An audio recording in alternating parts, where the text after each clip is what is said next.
7 సముద్రాల దూరం కూర్చుని కూడా చైనా అమెరికాని తన అరచేతిలో బంధించాలని చూస్తోంది. ఇక్కడ విషయం ఏంటంటే ఈ ఆర్థిక సహాయం మరియు మౌలిక సదుపాయాల అభివృద్ధి ద్వారా చైనా ఈ దేశాలలో తన సాఫ్ట్ ఇమేజ్ ఏర్పరచుకుంది. అలా ఇప్పుడు చైనాను వీరు అమెరికాకు మరియు యూరోప్ కు ఆల్టర్నేట్ గా పరిగణిస్తున్నారు.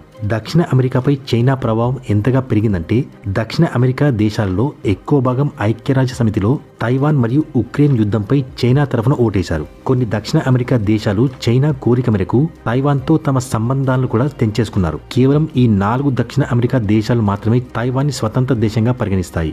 ఇవి కాకుండా మిగతా వారందరూ కూడా తైవాన్ని ఒక దేశంగా గుర్తించరు. ఈ దక్షిణ అమెరికా దేశాలపై చైనా డిప్లొమాటిక్ ఇన్ఫ్లుయెన్స్ అంతగా ఉంది. మనం మిలిటరీ మరియు ఆయుధాల గురించి మాట్లాడుకుంటే 2009 మరియు 2019 మధ్య చైనా $634 బిలియన్ ఆయుధాలను అర్జెంటీనా, బొలీవియా, ఈక్వెడార్, పెరు మరియు వెనెజులా దేశాలకు సప్లై చేసింది. అదేవిధంగా పెరు దేశ తీరంలో ఒక మిలిటరీ పోర్ట్ను కూడా చైనా నిర్మించింది.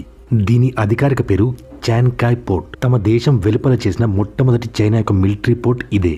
అదేవిధంగా చైనా చాలా చురుగ్గా హువావే పరికరాలను దక్షిణ అమెరికాలో సరఫరా చేస్తోంది.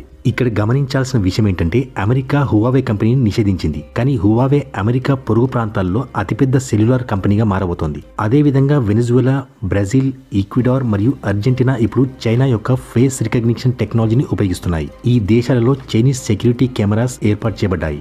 దాని ద్వారా ప్రతి వ్యక్తి ప్రొఫైల్ తయారు చేయబడుతుంది మరియు ప్రభుత్వాలు ఎవరి డేటాను ఎప్పుడైనా ట్రాక్ చేయగలవు.